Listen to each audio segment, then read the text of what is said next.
সম্পর্কে দেখাইছিলাম, তাই না? আচ্ছা, আমরা হচ্ছে আজকে আরো একটা মানে ডিজাইনের ক্ষেত্রে আমাদের খুবই বেশি জরুরি প্রয়োজন পড়ে আরেকটা বিষয়, সেটা হচ্ছে ভিউ অপশনে আমাদের এই যে স্মার্ট গাইড অপশনটা রয়েছে, এটা কেন বা কখন কিভাবে কাজ করে সেই বিষয়টা আমাদের জানাটা খুব দরকার, অনেক বেশি দরকার। তো এই অপশনটার কাজটা কি আমরা সেটা একটু দেখে নিই, হ্যাঁ। আমি এই যে স্মার্ট গাইড, এটা টিক মার্কটা উঠাই দিলাম। আচ্ছা, প্রথমে ধরেন আমি ইলিপস টুলে যাই, এখানে আমি একটা শেপ নিয়ে নিলাম, এটাকে একটু মোটা করে নিই। এবার আমি ধরেন লাইন সেগমেন্ট টুলে গেলাম। এখন এই যে দেখেন, আমার এখানে কিন্তু মিডল পয়েন্টের কোনো চিহ্ন দেখাইতেছে না, বা এই যে গোল যে সার্কেলটা, আমি ধরেন মাউসটাকে এখানে রাখলে আমাকে কিন্তু কোনো সিগন্যাল দেয় না।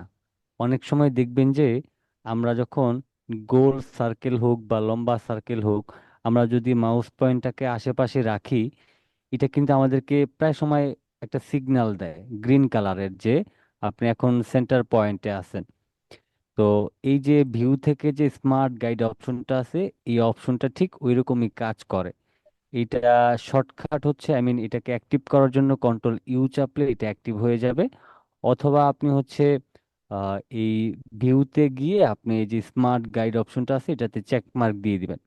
দিয়ে দিলে দেখেন, এই যে দেখেন, আমাদেরকে কিন্তু এখন একটা সিগন্যাল দিতেছে। দেখতেছেন? আপনার কি দেখা যাইতেছে? হ্যাঁ, দেখা হ্যাঁ, যাচ্ছে। দেখানো হ্যাঁ। দেখা যাচ্ছে। এই যে সিগন্যালটা দিচ্ছে, এটা কি কেন দিচ্ছে বা কি কারণে দিচ্ছে? এই সিগন্যালটা হচ্ছে আমাদেরকে দিচ্ছে যে হ্যাঁ, এখানে যে পয়েন্টারটা আছে এটার সোজাসুজি এবং বরাবর আপনি আছেন। তো এটা দিয়ে আমরা যেটা বুঝতে পারি যে হ্যাঁ, আমরা এখন মাউস পয়েন্টারটাকে যেখানে রাখছি, এখান থেকে যদি আমরা এইভাবে করে একটা লাইন টানি, তাহলে সেটা একদম 100% ভাবে এটার সাথে মিলে যাবে। এই জন্য আমাদেরকে সিগন্যালটা দেয়। আবার এখান থেকে ধরেন লাইন সেগমেন্ট তুলে গেলাম, এই যে দেখেন এখানে আসলাম, আমাদেরকে এই একদম মিডল পয়েন্টে আমাদেরকে সিগন্যাল দিচ্ছে এটা, যে আমরা এখন সঠিকভাবে একদম মিডল পয়েন্টে আছি। তো এই যে স্মার্ট গাইড অপশনটা আছে, এটা কিন্তু আমাদের অনেক বেশি প্রয়োজন পড়ে। ধরেন আপনি এটাকে এখানে রাখলেন, কাছাকাছি আনলেন, যদি সিগন্যাল এটাই না দেয়, তাহলে কিন্তু আমরা বুঝতে পারবো না। যদিও আমাদের এটা অ্যালাইন করার মতো অপশন আছে, বাট আমাদেরকে যদি এটা সিগন্যাল দেয়, তাইলে আমাদের কাজ করতে অনেক বেশি সহজ হয়ে যাবে। ধরেন আমাদেরকে এখানে সিগন্যাল দিচ্ছে যে হ্যাঁ, আপনি এখন সেন্টার পয়েন্টে আছেন, তাইলে আলাদাভাবে করে এক্সট্রা ভাবে গিয়ে আমাদের অ্যালাইনের করার প্রয়োজন পড়ে না। আমরা সরাসরি এখান থেকে টেনে নিলে আমরা এটাকে অ্যালাইনটা করে নিতে পারবো, এবং আমাদেরকে মিডল অ্যালাইন সেন্টারটা সে দেখিয়ে দিবে। তাইলে আমাদের এটা কাজের ক্ষেত্রে কিন্তু অনেক বেশি উপকার হবে। দেখেন, আমরা নিয়ে নিলাম। তারপরেও যদি মনে করেন যে না, মিডল হয় নাই, তাহলে এই অ্যালাইন অপশন থেকে আপনি এইভাবে করে অ্যালাইনটা করে নেবেন। তো এই যে সিগন্যালটা দেয়, এই সিগন্যালটার ক্ষেত্রে আমাদের কাজ করতে অনেক বেশি সুবিধা হয়। এই জন্য ভিউ থেকে স্মার্ট গাইড অপশনটা অবশ্যই অন করে নেবেন। বুঝতে পারছেন? জি। আচ্ছা, ওই দিন হচ্ছে রোলারের আরেকটা বিষয় আমি মিস করে গেছিলাম, বা ক্লাস সময় শেষ হয়ে গেছিল, এরকম কিছু একটা হয়তো বা। যেমন আমাদের এখানে কিন্তু এখন রোলারটা নাই। হ্যাঁ, আমরা যদি কিবোর্ড থেকে কন্ট্রোল আর প্রেস করি, তাহলে এখানে রোলার চলে আসছে। এখন আমরা তো ধরেন এইভাবে করে নিয়ে একটা গাইড নিলাম, এখান থেকে নিয়েও একটা গাইড নিলাম। এখন এই যে দুইটা লাইন, আমরা কিন্তু এটাকে দুইবার করে নিলাম বা দুইবার করে নেওয়া হইতেছে। এখন আমি চাইতেছি এই দুইটাকে একসাথে কিভাবে নেওয়া যায়। এই দুইটাকে একসাথে নেওয়ার জন্য এই যে কর্নার আছে, এই কর্নারে আপনি হচ্ছে কন্ট্রোল ধরে মাউসের লেফট বাটনটা ক্লিক করবেন এবং এটাকে আপনি সেন্টারে নিয়ে আসবেন। তাহলে দেখেন দুইটা একসাথে চলে আসলো। তো এইটা দুইটা একসাথে নিয়ে আসলে কি হয়, আপনার সময়টা বাঁচে। ধরেন আপনি হচ্ছে এখানে টেনে এটাকে এখানে নিয়ে আসলেন, আবার এখানে নিয়ে আসলেন। হ্যাঁ, এভাবেও করা যায়, বাট আপনার সময়টা বেশি ব্যয় হয়। কিন্তু আপনি যদি কিবোর্ড থেকে কন্ট্রোল ধরে মাউসের লেফট বাটনটা ক্লিক করে এটাকে মাঝখানে নিয়ে আসেন, তাইলে অটোমেটিক্যালি দুইটা একসাথে চলে আসে। আচ্ছা, আবার অনেক সময় এই যে এখানে যে গাইডগুলি থাকে, এগুলি কিন্তু ডিলেট হইতে চায় না। ঠিক আছে? তো এগুলিরও কিন্তু একটা অপশন রয়েছে, যেমন ভিউতে গেলে আপনি হচ্ছে এই যে রোলার অপশন আছে দেখেন, রোলার অপশন থেকে আপনি হাইড রোলার করতে পারেন। এই যে রোলারটা কিন্তু হাইড হয়ে গেল, এখান থেকেও করতে পারবেন, আবার কন্ট্রোল আর প্রেস করলেও চলে যাবে। তারপর হচ্ছে আপনি যদি এখান থেকে এই যে দেখেন গাইডস, এই যে এখানে যে গ্রিন কালারের বা এখানে পেস্ট কালারের যে এগুলি দেখতেছেন, এগুলিকে বলা হয় গাইড। এখন এই ভিউ থেকে যদি আমি এই গাইড অপশনে ক্লিক করি এবং এই লক গাইডে যদি আমাদের ক্লিক করা থাকে, তাইলে আপনি ধরেন কিবোর্ড থেকে কন্ট্রোল আর প্রেস করলাম, এখানে আমি রোলার নিলাম, এটাকে সিলেক্ট করলাম, এটা সিলেক্ট হইতেছে না বা এটা সিলেক্ট হইতেছে না। এখন এই অবস্থায় যদি থাকে, তাহলে বুঝতে হবে যে এটা লক করা থাকে। আপনারা অনেকেই জানেন না, আপনারা ধরেন এখান থেকে অনেকেই রোলার নিতেছেন, একের পর এক রোলার নিতেছেন, এখন কাজ শেষ আপনারা এগুলি ডিলিট করতে চাইতেছেন, এগুলি সিলেক্টও হইতেছে না, ডিলিটও হইতেছে না। তো এটা কিন্তু অনেক প্যারার একটা বিষয়, যারা অনেকেই জানে না এই বিষয়টা। ভাবছিলাম যে এটা নিয়ে আমার চ্যানেলে একটা ভিডিও দিব, বাট এত সামান্য একটা বিষয়, এই জন্য আসলে ভিডিও বানাতে ইচ্ছা করে না। বা আমার ভিডিওতে ইনফরমেশন আহামরি না থাকলে আমি আসলে অত বেশি ভিডিও বানাই না, যদিও এটা অনেকের প্রয়োজন। বাট এটার জন্য থাম্বনেল কি বানাবো বা টাইটেল কি দিব সেটাই বুঝে উঠতে পারতেছি না। আচ্ছা, তো এখন এই যে এগুলি কিন্তু এখন লক হয়ে আছে, কারণ আমি লক অপশনে ক্লিক করে রাখছি। এখন এইগুলি যদি আপনার ডিজাইনের মধ্যে থাকে, তাহলে আপনার একটু ডিজাইনটা হিজিবিজি লাগে, দেখতে সুন্দর লাগে না, বা ডিজাইনের কোয়ালিটিটা কেমন হইলো সেটা দেখতে গেলে কেমন যেন আপনার মানে মনে হচ্ছে যে সবকিছু এলোমেলো অগোছালো মনে হচ্ছে। তো এটা এটা আপনি এই যদি এরকম অবস্থায় হয় যে কখনো এটা লক হয়ে গেছে, এখন আনলক হইতেছে না বা এগুলি ডিলিট হইতেছে না, তাহলে আপনি ভিউতে যাবেন, আবার এখান থেকে গাইডে যাবেন, এখানে জাস্ট ক্লিক করে দিবেন, তাইলে এটা আবারও আনলক হয়ে যাবে এবং সম্পূর্ণটা একসাথে সিলেক্ট করে ডিলিট করতে পারবেন। তাহলে এটার কাজ তো বুঝতে পারছেন না? আচ্ছা, আমার একটা সমস্যা হচ্ছে কি, তো আমার এই যে বাম সাইডে যে রোলারটা, বুঝি না, আবার বলেন, আনমিউট করে আবার বলেন। আমার আমার রোলারের বাম সাইডে যেটা আছে না, এটা ফুটবারের নিচ চলে যায় একদম ইয়ে, বাম আপনার সাইডে এটা এখানে আমি অনেক বেশি রুমের সাউন্ড আসতেছে, হ্যাঁ আপনার এখানে মনে হয় মানে সাউন্ডটা বলতেছি, ক্লিয়ার না। আমার আমার আমার ইয়েতে টুলবারের নিচে চলে যায় বাম সাইডের রোলারটা। রোলার দিলে টুলবারের একদম নিচে চলে যায়। হ্যাঁ হ্যাঁ, কি নিচে চলে যায়? কথা তো কিছুই বোঝা যায় না। রোলারটা রোলার দিলে টুল বারের নিচে চলে যায়, সেটা বলছে। রোলারটা দিলে না টুল বারের নিচে চলে যায়। কি, আমার এই যে রোলারটা টুলবারের একদম নিচে চলে যায় আর কি, বাম সাইডেরটা। মানে এটা এই যে এটা এই ভিতরের দিকে চলে আসে। হ্যাঁ, হ্যাঁ, হ্যাঁ, হ্যাঁ, হ্যাঁ। হ্যাঁ, তো এই যে এখন এই আমারটাও এরকম হয়ে গেল, এখন এই যে হয়ে গেছে। হুম, হুম। এই যে এটাকে আলাদাভাবে যেখানে ইচ্ছা আপনি সরায় রাখতে পারবেন। এখানে রাখলে যে মনে হবে যে এটা ছবির মতো না, এখানে ওই টুলস গুলি কাজ করবে। আপনি এটাকে ধরে টেনে একদম এই পাশটাতে চাপাই দিবেন, একদম চাপাই দিবেন, আপনার কম্পিউটার ভাঙ্গে ওই পাশে নিয়ে যাবেন, এরপর দেখবেন যে আবার এখানে চলে আসছে। হুম, ঠিক আছে, ঠিক আছে। আচ্ছা, আর সমস্যা আছে?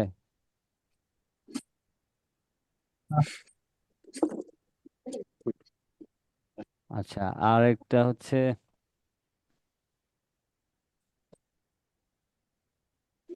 কি যেন বিষয়টা দেখাইতে গিয়ে আসলে ভুলে গেলাম, আপনার এই প্রশ্নের মাঝখান দিয়ে প্রশ্ন করছেন তো ভুলে গেছি। আহ কি যেন বলতে চাইছিলাম, ও আচ্ছা, এই যে আমার এখানে যে সাদা আর্টবোর্ডটা আছে, এটার তো কালার সব সময়ের জন্য সাদাই থাকে, তাই না? এখন এটাকে আমরা কিভাবে কালার পরিবর্তন করতে হয় সেটা তো আমরা সবাই জানি, তাই না? না না যে ভাই, জানি না ভাই। এটাকে কিভাবে, আচ্ছা জানেন না। তো এই যে এখানে ধরেন সাদা আর্টবোর্ড, এটা নর্মালি সাদাই থাকে এবং এটাকে চেঞ্জ করা যায় না। এবং এটাকে চেঞ্জ করার জন্য আমরা যে কাজটা করি, রেক্টেঙ্গেলের মাধ্যমে এইটার অনুযায়ী আমরা একটা শেপ নিই। হ্যাঁ, তো এখন বিষয়টা হচ্ছে যে কালারটা কেন চেঞ্জ করি।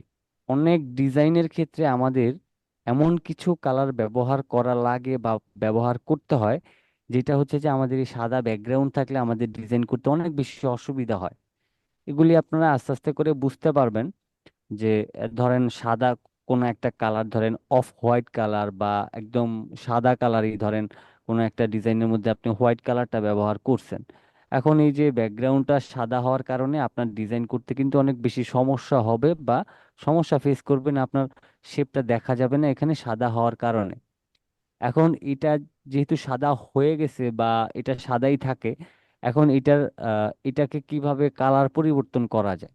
তো এটাকে কালার পরিবর্তন করার জন্য আমরা এই রেক্টেঙ্গেল টুলে গিয়ে এই কর্নার থেকে মাউসের লেফট বাটনটা ক্লিক করে এইভাবে করে নিই। নেওয়ার পরে আপনি এই ফিল কালারে ব্ল্যাক, রেড যা কালার লাগে আপনি সেটাকে অ্যাপ্লাই করবেন। আমি ধরেন এই ব্ল্যাকটা অ্যাপ্লাই করলাম। এখানে এখন আমাদের সাদা যে আর্টবোর্ডটা ছিল সেটা ব্ল্যাক হয়ে গেছে। কি কারণে হয়েছে? এই রেক্টেঙ্গেলটা আমরা এই সাদাটার অনুযায়ী নিয়েছি, নিয়ে জাস্ট এটার উপরে রাখছি, তাইলে আমাদের এটা ব্ল্যাক কালার হয়ে গেছে। এখন ধরেন আমি যদি এই অবস্থায় আমি যদি এখানে একটা স্টার তৈরি করতে চাই, আমি ধরেন এখানে রেড কালারটাই দিলাম। এখন কোনো কারণে আমার মাউসটা টান লেগে এটা সরে গেল। হ্যাঁ, এই যে এটা আছে, এটা টান লেগে ডানে বামে উপরে এদিক সেদিক সরে যেতে পারে। এখন তাইলে আমাদের এটা আরো বিরক্তির একটা কারণ। এখন এই যে এটা নিলাম, এটা না নিলেও আমাদের কাজ করতে সমস্যা, আবার এটা থাকলেও আমাদের কাজ করতে সমস্যা। তো এটা না থাকলে যেটা হয়, ধরেন আমাদের স্টারটা আমরা হোয়াইট কালারের নিলাম, এখন স্টারটা কিছুই দেখা যায় না। এই অসুবিধাটা থেকে বাঁচার জন্য আমরা এখানে এই ব্ল্যাক কালার একটা আর্টবোর্ড নিয়ে নিয়েছি। তো এখন এই ব্ল্যাক কালার আর্টবোর্ড নেওয়ার কারণে আমাদের ডিজাইনটা দেখা যাইতেছে, বাট আমরা যখন ধরেন কোনো কারণে স্টারটাকে টেনে এদিকে নিতে গেলাম, বাট ক্লিকটা এই ব্ল্যাক কালারে এদিকে লেগে এটা সরে গেছে, তাইলে আরেক সমস্যা। এখন এই যে ব্ল্যাক কালারের যে আমাদের শেপটা রয়েছে, এইটাকে কি করতে হবে? এইটাকেও লক করতে হবে। লক করার জন্য কিবোর্ড থেকে কন্ট্রোল 2 প্রেস করবেন। কন্ট্রোল 2 প্রেস করলে আপনার এই যে ব্ল্যাক কালারের আর্টবোর্ডটা আছে এটা লক হয়ে যাবে। এবার আপনি ডিজাইন ডানে বামে যেদিকে ইচ্ছা কালোটার মধ্যেও ধরে টানেন, এটা আর সরবে না। এই ব্ল্যাক কালারটা সাদাটার সাথে লক হয়ে যাবে। ধরেন কোনো একটা রুমের মধ্যে আমরা তালা দিয়ে রাখছি, এখন আপনি তো চাবি ছাড়া ঢুকতে পারবেন না, ওইরকমই আর কি। যে আমরা এই সাদাটার সাথে ধরেন এটা আঠা দিয়ে আমরা লাগাই নিছি, এরকম একটা ব্যাপার। তো এখন এটাকে যেহেতু আমরা লক করে নিয়েছি, আমাদের এখন আর কাজ করতে কোনো সমস্যা নাই। প্রথম সমস্যাটা ছিল ব্যাকগ্রাউন্ড হোয়াইট হয়ে যাওয়ার কারণে, সেই সমস্যাটা থেকে বাঁচতে আমরা এখানে একটা রেক্টেঙ্গেল শেপ নিয়েছি। এরপর যেহেতু কাজ করার সময় এটা ডানে বামে সরে যায়, সেজন্য আমরা এই সমাধানটা করার জন্য কন্ট্রোল 2 দিয়ে এটাকে লক করে নিয়েছি। এখন আপনি এদিকে যা ইচ্ছা ড্র করতে পারেন, আঁকতে পারেন, ডিজাইন বানাতে পারেন, কোনো সমস্যা হবে না বা করবে না। এখন ডিজাইনটা সম্পূর্ণ হয়ে যাওয়ার পরে আপনি মনে করতেছেন যে আপনার এই ব্ল্যাক কালারের ব্যাকগ্রাউন্ডটা আর লাগবে না, বা আপনার এটা ডিলিট করে দিলেই হবে। তো এখন এটাকে আবার কিভাবে আনলক করবেন? তো এটাকে আনলক করার জন্য প্রথমে আমরা কিভাবে লক করেছিলাম সেটা খেয়াল করেন। কিবোর্ড থেকে কন্ট্রোল 2 দিয়ে আমরা লক করেছিলাম। এখন যদি আমরা এটাকে আনলক করতে চাই, তাইলে কন্ট্রোল অল্টার 2। লক করার জন্য শুধু কন্ট্রোল 2, এবং আনলক করার জন্য কন্ট্রোল অল্টার 2। মনে থাকবে সবার? জি ভাই। তবে এই যে এখন এটা আমাদের আনলক হয়ে গেছে, বুঝতে পারছেন? বুঝতে পারছি। হ্যাঁ, এটা আগে কার কার সমস্যা হইতো, বা বা কার কার সমস্যা ছিল? আমার সমস্যা ছিল ভাইয়া। আর কারো ছিল না? না, আমি তো আগে আমি জানতাম আগে থেকে, অনেক আগে, সমস্যা হয় না। আপনার ভিডিও দেখছি তো অনেক। আচ্ছা, যারা আগে থেকে জানেন তারা তো জানেনই, কি হয়তো বা জানেন না। সবার জন্যই আসলে এটা করা আছে, করা আর কি।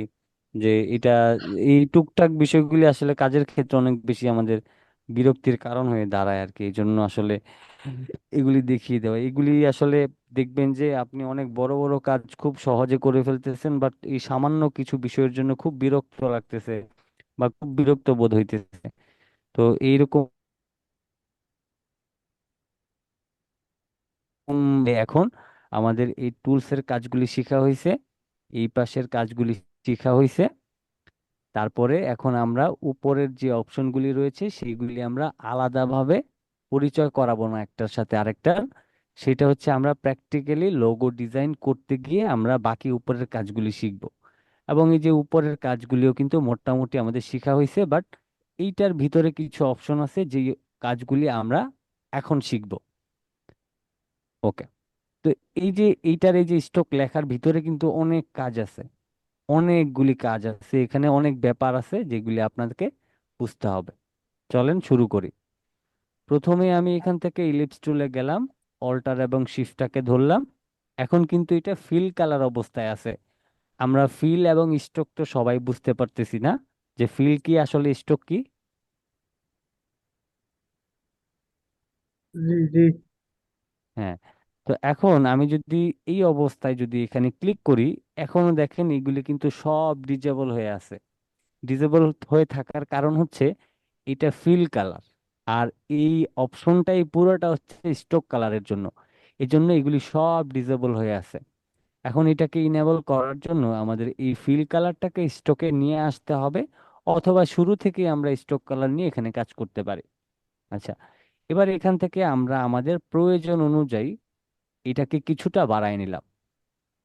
বাড়ায় নেওয়ার পর এখন যেহেতু আমরা এটার মধ্যে একটা স্টক কালার নিয়েছি, এখানে কিছু একটা বিষয় আপনাদেরকে আবার দেখিয়ে দিই। যেমন এই শেপটাকে আমরা নিলাম, এখন আমি চাচ্ছি যে কোনো একটা অংশ মোটা থাকবে এবং এটা আস্তে আস্তে করে চিকন হয়ে এই অংশটা অনেক বেশি চিকন হয়ে যাবে। এখন সেই শেপটা আসলে কিভাবে নিতে হবে, তো ভালোভাবে বোঝার জন্য আমি আরেকটু মোটা করে নিলাম। এবার এখানে দেখেন ইরেজ টুল নামের একটা অপশন আছে, রাইট বাটন ক্লিক করে সিজার টুলে ক্লিক করবেন।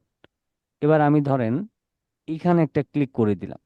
ক্লিক করার পর এবার এই শেপটাকে আমরা যদি সিলেক্ট করি, দেন এই যে ইউনিফর্ম অপশন আছে এখান থেকে আমি যদি এটাকে সিলেক্ট করে দিই, দেখেন অনেক সুন্দর কিন্তু একটা শেপ হয়ে গেল। এখান থেকে এটা মোটা হয়ে আস্তে আস্তে করে চিকন হতে হতে এখানে একদম সুচালো হয়ে চিকন হয়ে গেছে। এখন এই যে আমরা সিজার টুলের মাধ্যমে এখানে একটা ক্লিক করলাম, ক্লিক করার মাধ্যমে এই অংশটাকে আমরা কিন্তু কেটে নিয়েছি। সিজার টুলের কাজটাই হচ্ছে কাটাকাটির কাজ। তো আপনি যেখানে ক্লিক করবেন সেই অংশটা আসলে কেটে যাবে, বাট আপনি খালি চোখে দেখতে পারবেন না। এটা জাস্ট আমরা একটা কেটে নিলাম। এরপর আপনি যখন ইউনিফর্ম থেকে এখানে যেই ধরনের শেপ আছে, ধরেন আমি এখানে ক্লিক করলাম, দেখেন এই অংশগুলি চিকন, আবার একটু এটা একটু মোটা হয়, আবার এখানে চিকন, আবার এইভাবে মোটা।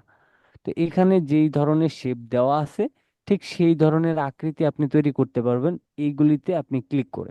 আমি ধরেন এখানে ক্লিক করলাম, দেখেন এই অংশটা চিকন হয়ে গেল এবং এই অংশটা মোটা। তা আপনি এখানে যেইভাবে করে ক্লিক করবেন বা যেই ধরনের শেপ আছে সেই ধরনের আপনি শেপই অ্যাপ্লাইটা করতে পারবেন।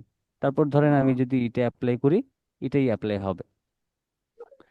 তো এই হচ্ছে এটা প্রথম বিষয়টা দেখিয়ে দিলাম যে এখানটায় আসলে এইভাবে করে এটা কাজ করতে পারবেন।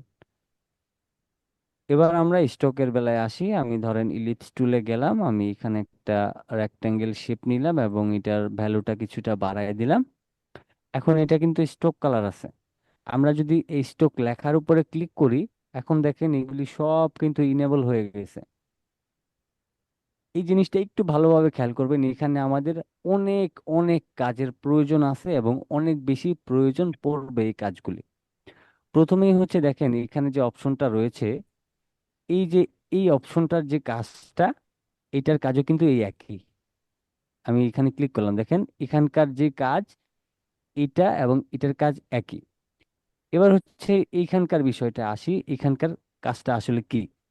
তো এই টুলসগুলি সম্পর্কে জানার জন্য আমাদেরকে এখানে একটা লাইন সেগমেন্ট টুল নিতে হবে। আমি লাইন সেগমেন্ট টুল নিলাম। তো আমি ধরেন এটাকে প্রথমে সিলেক্ট করলাম, এবার স্ট্রোক লেখার এখানে ক্লিক করলাম। তো এখন এটা হচ্ছে আমাদের ডিফল্ট, এটা হচ্ছে বাট কাপ, এবং এটা হচ্ছে রাউন্ড কাপ, এবং এটা হচ্ছে প্রজেক্টিং কাপ কাপ। তো আমি যদি এখান থেকে রাউন্ড কাপ করে দিই, তাহলে দেখেন এই যে এখানকার যে কর্নারটা ছিল এটা কিন্তু রাউন্ড হয়ে গেছে। যদি একটু জুম করে আপনাদেরকে দেখাই, আমি এটাকে সিলেক্ট করলাম, এখান থেকে ধরেন আমি আগের এই যে বাট কাপটা করে দিলাম, আমাদের শেপটা এইরকম ছিল। এখন এখানে ক্লিক করার পর আমি যখন রাউন্ড ক্যাপ করে দিব, তখন এটা আমাদের রাউন্ড হয়ে যাবে। অবশ্যই এটা স্টক কালারের ক্ষেত্রে কাজ করবে। আবার এখানে আরেকটা বিষয় আছে, এই যে এটা কিন্তু স্টক কালার আছে, এখন আপনি যদি অবজেক্ট থেকে এক্সপান্ড করে ফেলেন, এক্সপান্ড করলে এটা কিন্তু স্টক থেকে ফিল হয়ে যায়। আপনি যদি এটাকে স্টক কালার রেখে করতে চান তাইলেই হবে। যদি আপনি ফিল কালারের ক্ষেত্রে এরকম ভাবে অ্যাপ্লাই করতে চান তাইলে কিন্তু হবে না। ফিল কালারের ক্ষেত্রে অ্যাপ্লাই করতে চাইলে যেটা হবে সেটা হচ্ছে আপনি রেক্ট্যাঙ্গেলের মাধ্যমে এইভাবে আগে শেপ নিতে হবে, তারপর ডিরেক্ট সিলেকশন টুলের মাধ্যমে এইভাবে করে করতে হবে। এটা হচ্ছে ফিল কালারের ক্ষেত্রে। আর স্ট্রোক কালারের ক্ষেত্রে হচ্ছে আপনাকে এখান থেকে ক্লিক করে এই যে রাউন্ড ক্যাপ আছে, এই রাউন্ড ক্যাপে ক্লিক করলে আপনার এটা রাউন্ড হবে। এই হচ্ছে স্ট্রোক এবং ফিলের তফাৎটা। এবার আমি আবারও এখান থেকে লাইন সেগমেন্ট টুলটা নিলাম এবং এখানে আমি স্ট্রোকের ভ্যালুটা আরেকটু বাড়ায় নিই। ওকে, এবার আমি এটাকে সিলেক্ট করে এখানটায় ক্লিক করলাম। তারপর এখান থেকে দেখেন এই কর্নার কর্নার নামের একটা অপশন আছে। আপনার এই কর্নারের কাজটা বোঝার জন্য আমাদেরকে রেক্ট্যাঙ্গেল শেপ নিতে হবে। জন্য আমি এই রেক্ট্যাঙ্গেল শেপটা নিলাম এবং আমি যদি এবার এই স্ট্রোকে ক্লিক করি, প্রথমে দেখেন এটা কিন্তু নর্মালি সিলেক্ট থাকে, এটা ডিফল্টভাবে সিলেক্ট করা থাকে। এবার আমি যদি এই যে রাউন্ড জয়েনে ক্লিক করি, দেখেন কর্নারগুলি কিন্তু হালকা একটু করে রাউন্ড হয়ে গেছে, যেটা আগে এই রকমটা ছিল। এখন আপনার যদি এরকম শেপের মধ্যে কর্নারগুলি একটু রাউন্ড করার প্রয়োজন পড়ে, তাইলে আপনি এই অপশনটাকে সিলেক্ট করতে পারেন। এখন আপনি যদি মনে করেন যে না, আমার এটা লাগবে, তাহলে আপনি এখানে ক্লিক করলে এটা একটু কাটা কাটা কর্নারের মতো মনে হবে। তো এইভাবে করে হচ্ছে আপনি এগুলি ব্যবহার করতে পারবেন। আচ্ছা, এবার হচ্ছে এই যে অ্যালাইন স্ট্রোকটা কি? এই অ্যালাইন স্ট্রোকটা কিন্তু আমাদের প্রয়োজন আছে। দেখেন এই যে আমরা অ্যালাইন স্ট্রোক টু সেন্টার লেখা, এখানে দেখেন এই যে আমাদের স্ট্রোক কালারটা আছে একদম ভিতরের দিকে, দেখেন একদম মাঝখানে চিকন একটা যে লাইন দেখাইতেছে, এটাই হচ্ছে সেটা। আমি যদি ধরেন এখানে ক্লিক করি, দেখেন এটা কিন্তু মাঝখান থেকে চলে গেছে। আমি আবার বুঝাই, ধরেন আমি এখানে ক্লিক করলাম, এই যে চিকন যে মাঝখানে যে লাইনটা দেখাইতেছে, এই অপশনটার কাজ হচ্ছে এটা। আপনি যদি মনে করেন এই চিকন লাইনটা আপনার এখানে দরকার নাই, এটা উপরের দিকে দরকার বা বাহিরের দিকে দরকার, তাহলে আপনি এটাতে ক্লিক করবেন। দেখেন এটা ওই বাহিরের দিকে চলে গেছে। এখন এটা মনে হবে আপনার এমনি থেকেই যে এটা মনে হয় ফিল কালার, এটা মনে হয় স্ট্রোক কালার না। আবার যদি আপনি এই পাশে ক্লিক করেন, তাহলে এটা ভিতরের দিকে চলে আসবে। তো ডিফল্ট ভাবে হচ্ছে এটা মাঝখানে থাকে। যদি কোনো কাজের সুবিধার্থে আপনি এটাকে বাইরের দিকে নিতে চান বা ভিতরের মাঝখানের দিকে রাখতে চান অথবা ভিতরের অংশে রাখতে চান, সেটা আপনার যখন যেভাবে প্রয়োজন সেভাবে আপনি নিতে পারবেন। তো এটা কি বোঝা গেছে সবার? জি ভাই। হ্যাঁ ভাইয়া বোঝা গেছে। আচ্ছা, এরপর হচ্ছে এখানে দেখেন এই যে ড্যাশ লাইন নামের একটা অপশন আছে। আপনার এই নিচের সব কয়টা অপশন কিন্তু এখন ডিজেবল রয়েছে। এখন আপনি নির্দিষ্ট একটা শেপকে যদি আগে সিলেক্ট করেন, আমি একটু জুম আউট করি, ধরেন আমি এইটাকে সিলেক্ট করলাম। এবার এই স্ট্রোক লেখার উপরে ক্লিক করলাম। এই স্ট্রোক লেখার উপরে ক্লিক করার পর আমি যদি এই ড্যাশ লাইনে ক্লিক করি, তাহলে দেখেন নিচের সব কয়টা অপশন কিন্তু আবার ইনেবল হয়ে গেছে। তো এইবার হচ্ছে দেখেন, আমি যখন এই ড্যাশ লাইনে ক্লিক করলাম, আমার গোল শেপটা অনেকগুলি শেপে কাটা কাটা হয়ে গেছে। এখন এইখানে একটা অপশন রয়েছে, যেমন এখানে হচ্ছে 12 পিটি রয়েছে। আমি যদি এই শেপটাকে কমাই, তাহলে দেখেন এই যে ছোট ছোট অংশগুলি এটি ভেঙে আরো অনেকগুলি শেপ হয়ে যাচ্ছে। আমি যদি এটাকে আরো কমাই দিই, তাহলে এই শেপগুলি কাটা কাটা হয়ে অনেক চিকন চিকন হয়ে আরো বেশি পরিমাণ হয়ে যাবে। এখন আপনার যদি বেশি লাগে, যদি চিকন চিকন করে আপনার অনেকগুলি শেপ লাগে, তাহলে এটাকে কমাই দিবেন। আবার যদি শেপ কম লাগে, তাহলে এটাকে বাড়াই দিবেন। এটা ঠিক বিপরীত দিকে কাজ করে। তাহলে আমরা যদি বেশি লাগে তাহলে না বেশি দেই, তাহলে তো আমরা বুঝি যে হ্যাঁ এখন বেশি আছে। আর এটার ক্ষেত্রে হচ্ছে কিভাবে কাজ করে, এইটা যত কমাবেন তত আপনার ছোট ছোট বিন্দুগুলি বাড়বে, আবার এটা যখন বাড়াবেন আপনার ছোট ছোট বিন্দুগুলি কমবে। এটা হচ্ছে বিষয়। আচ্ছা, এবার দেখেন এগুলি কিন্তু সব কাটা কাটা মনে হচ্ছে, ঠিক আছে? এইগুলির ক্ষেত্রেও এই যে ড্যাশ লাইনের ক্ষেত্রেও কিন্তু আপনি এই অপশনগুলি ব্যবহার করতে পারেন বা পারবেন।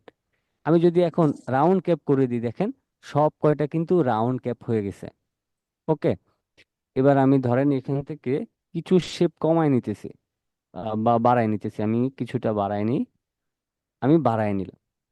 এখন হচ্ছে আমরা এখান থেকে কিন্তু লাইনগুলিকে বাড়ায় নিলাম। আবার যদি ধরেন আমার শেপগুলি একটু কম লাগবে, তাহলে আমি এখান থেকে কমায় নিলাম।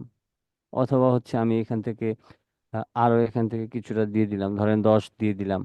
তারপরে এখান থেকে এটা হচ্ছে গ্যাপটা আর কি, যে দেখেন গ্যাপ লেখা আছে। যদি আপনি শেপের মধ্যে গ্যাপ আসলে তৈরি করতে চান, যেমন আপনি এই গ্যাপটাকে যত বেশি বাড়াবেন এখানে তত বেশি গ্যাপ তৈরি হবে, আর আপনি এটাকে যত কমাবেন তত গ্যাপ কমতে থাকবে।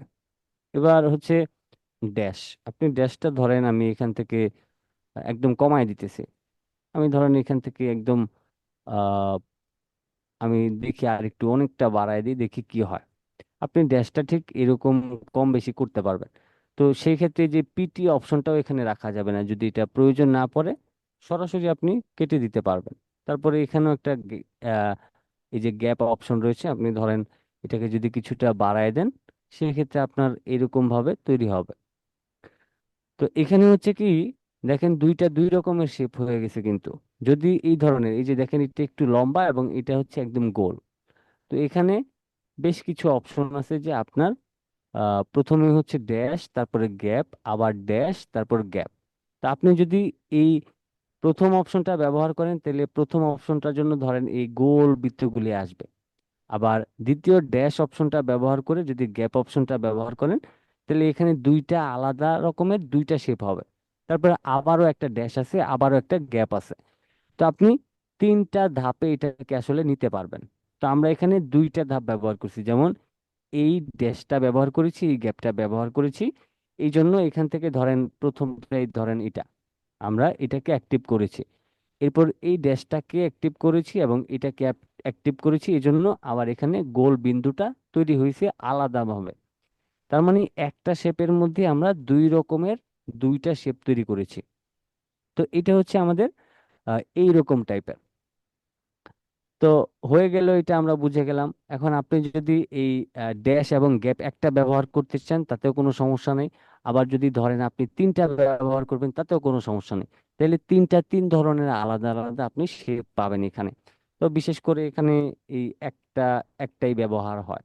আপনি চাইলে এই ড্যাশটা ব্যবহার করতে পারেন অথবা এই গ্যাপটা ব্যবহার করতে পারেন, এগুলি কেটেও দিতে পারেন। আর যদি যে না আমি এখান থেকে এই একটা ড্যাশ দিয়ে আমি কাজ করব, তাই তাও আপনি করতে পারবেন, কোনো সমস্যা নাই। তারপর এখানে হচ্ছে এই যে এখানে আবার আরেকটা অপশন আছে, এটা হচ্ছে একরকম এবং এটা কিন্তু আরেক রকম। দেখেন দুইটার কিন্তু ডিফারেন্ট রয়েছে, যে আসলে কোন গ্যাপটা বা কোন শেপটা কিভাবে আছে সেটা কিন্তু এখানে দেখাইতেছে অলরেডি। আপনি চাইলে এইটাকেও ব্যবহার করতে পারেন, আপনি চাইলে এটাকেও ব্যবহার করতে পারেন, সেটা আপনার ডিজাইনের উপর ডিপেন্ড করবে। ওকে, তো এই বিষয়টা হচ্ছে আমরা তাহলে এখন বুঝে গেলাম। এখন এখানে হচ্ছে যে ধরেন এই যে গ্যাপটা আছে, আমি গ্যাপটা আরেকটু বাড়ায় দিতে চাই। এবং এখান থেকে ধরেন এই যে ড্যাশটা আছে এটাকে আমি যদি কিছুটা কমায় দিই, তাইলে এই বৃত্তগুলি একদমই রাউন্ড হয়ে যাবে, আই মিন গোল হয়ে যাবে। আপনি যখন এই ড্যাশটাকে জিরো করবেন এগুলি একদম গোল বিন্দু হয়ে যাবে। আবার যদি এটাকে কিছুটা বাড়িয়ে দেন তাহলে এটা একটু লম্বা টাইপের হবে। এখন আপনি যদি গোল চান তাহলে গোল করতে পারবেন, আবার যদি একটু লম্বা টাইপের চান তাহলে এটাকে বাড়াইতে হবে, এতটুকু আর কি। আর এখানে হচ্ছে গ্যাপ, গ্যাপটা যদি আপনি ধরেন একটু কমায় দেন তাহলে আরো অনেকগুলি আপনার গোল শেপ তৈরি হবে, যেগুলি আমাদের অনেক কাজের ক্ষেত্রে প্রয়োজন পড়ে। তো এটা এভাবে করে ব্যবহার করতে হয়। আচ্ছা, এরপর নিচে হচ্ছে এই যে অ্যারোতে একটা অপশন রয়েছে, এগুলির কাজ কিভাবে করে সেটা দেখাই দিতেছি। এটা কেটে দিলাম আমি। প্রথমে ধরেন আমি লাইন সেগমেন্ট টুলে গেলাম এবং আমি এই ড্যাশ লাইনের এই যে এটাতে আসলে ক্লিক থাকার কারণে এটা অটোমেটিক্যালি এখানে চলে আসে। আচ্ছা, তারপর ধরেন আমি এখানে ক্লিক করে আমি এটাকে নর্মালটা করে নিলাম। এবার এই যে দেখেন এখানে অ্যারোর একটা অপশন দেওয়া রয়েছে, আমি যদি এখানে ক্লিক করি দেখেন এখানে বেশ কিছু অ্যারো রয়েছে। আপনি এখান থেকে যদি কোনো অ্যারো তৈরি করতে চান সেক্ষেত্রে এখান থেকে ক্লিক করে নিয়ে নিতে পারবেন। যেমন ধরেন আমি প্রথম এই অ্যারোটাতে ক্লিক করলাম, ঠিক আছে, দেখেন এখানে অ্যারো অলরেডি তৈরি হয়ে গেছে, এটা এক্সট্রা ভাবে বানানোর আপনার প্রয়োজন নাই। আবার যদি ধরেন আমি এখান থেকে এখানে ক্লিক করে আমি একটু স্টাইলিশ অ্যারো নিতে চাই, ধরেন আমি এটা নিতে চাইলাম, এটা অ্যাপ্লাই হয়ে গেল। আবার ধরেন এখান থেকে এটা নিলাম, এখানটায় তৈরি হয়ে গেল, ঠিক আছে। এখন এটা তো ধরেন পিছনের অংশটা আমরা তৈরি করলাম। এবার যদি আমরা এটাকেই সিলেক্ট করে আবার এখান থেকে এইটাতে ক্লিক করি অ্যান্ড দেন এখানে ক্লিক করি, তাহলে দেখেন আমাদের পিছনের অংশ এবং সামনের অংশ দুইটাই কিন্তু একসাথে তৈরি হয়ে গেল এবং একটা শেপের মধ্যে। এবার আপনার এটা প্রয়োজন অনুযায়ী আপনি এটাকে বড় ছোট করে নিতে পারেন, কোনো সমস্যা নেই, আপনি আপনার মতো করে ব্যবহার করতে পারবেন। এখানে আরো অনেক ধরনের শেপ রয়েছে যেগুলি আপনি আপনার মতো করে একটা একটা করে অ্যাপ্লাই করতে পারবেন। আমি ধরেন এখান থেকে একটু ভিন্নধর্মীর একটা নেই, ধরেন আমি এইভাবে করে নিলাম, এটা অ্যাপ্লাই হয়ে গেল। তারপরে এই যে দেখেন ইউনিফর্ম অপশনটাও কিন্তু এখানে আপনি পেয়ে যাবেন, যেটা আপনি এখান থেকেও ব্যবহার করতে পারবেন, এখান থেকেও ব্যবহার করতে পারবেন এখানটার ক্ষেত্রে। তো এখানের ক্ষেত্রে কিরকম ভাবে, যেমন ধরেন এটাতে সিলেক্ট করে দিলাম, এখন যেটা হইলো যে আপনার এই অংশটা চিকন হয়ে গেছে। আপনি যদি আবার এটাকে সিলেক্ট করে ধরেন এখান থেকে আহ এই অপশনটা ব্যবহার করেন, তাও কিন্তু হবে। তো সেক্ষেত্রে আপনার কিভাবে লাগবে সেটা আপনার উপর ডিপেন্ড করে এখান থেকে শেপ আপনি অ্যাপ্লাই করতে পারবেন। আবার ধরেন আমি এখান থেকে গিয়ে আহ, এই শেপটা অ্যাপ্লাই করি, আমি ধরেন এইখানটায় দিয়ে দিলাম, তাইলে হয়ে গেল। এই অ্যারো, এই যে সামান্য অ্যারোগুলি আছে এগুলি আমাদের কাজের ক্ষেত্রে অনেক বেশি প্রয়োজন পড়ে এবং আমাদের অ্যাপ্লাই করতে হয়, বা এগুলি অনেক কাজের ক্ষেত্রে প্রয়োজন পড়ে। যেমন ধরেন কোনো একটা জায়গায় আপনি কিছু বোঝাইতেছেন সিম্বল দিয়ে, সেক্ষেত্রে এই ধরনের অ্যারোগুলি প্রয়োজন পড়ে।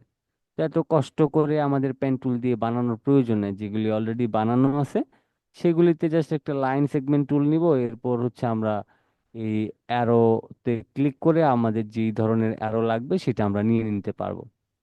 এরপর হচ্ছে স্কেল। এই যে স্কেলটা আপনি এটাকে এই যে এখানকার যে ইয়েটা আছে এটাকে আপনি বড় ছোট করতে পারবেন। ধরেন আমি এই যে এটাকে আমার প্রয়োজন অনুযায়ী আমি উপরে চেপে ধরে রাখছি, কিন্তু আমি এটাকে চেপে ধরে রাখলাম, এটা বড় হয়ে গেল। আপনি যদি এটাকে আবার কমায় দেন তাহলে এটা কমতে থাকবে। এখন আপনারা এখান থেকে চাইলে এটাকে বড় এবং ছোট করে নিতে পারবেন। তো এই হচ্ছে মোটামুটি এই স্টকের ভিতরের কাজগুলি। তাইলে আমরা এখান থেকে কি সবাই বিষয়টা ক্লিয়ার হইতে পারছি যে এই স্টকের ভিতরে কি আছে এবং কোনটা দিয়ে কি করে, সবাই বুঝতে পেরেছি? জি ভাই। জি ভাইয়া জি বুঝছি। ভাই। আচ্ছা, জি কোথাও বুঝতে সমস্যা পারছি। নাই তো? না। না, সমস্যা নেই। আচ্ছা, যেহেতু কাজ কোথাও করতে সমস্যা গেলে নাই, হ্যাঁ, আমাদের এখন আজকের ক্লাসের মোটামুটি সময় শেষ হয়ে আসছে। এইগুলি এগুলি অ্যাপ্লাই করে অবশ্যই প্রত্যেককে গ্রুপে দিবেন, দেখবো যে কে কিভাবে করে কি কি রকমের অ্যাপ্লাই করছেন বা কি রকমের চেষ্টা করছেন। পরবর্তী ক্লাস থেকে আমরা একদম সরাসরি লোগো ডিজাইনে চলে যাব, যেহেতু আমাদের আশেপাশে যা ছিল সব পরিচিত হয়ে গেছে। এখন আমরা ডিরেক্টলি ডিজাইনের ক্ষেত্রে যাব এবং আমরা আগামী ক্লাস থেকে সরাসরি ডিজাইনের বাকি ক্লাসগুলি আমরা শুরু করব।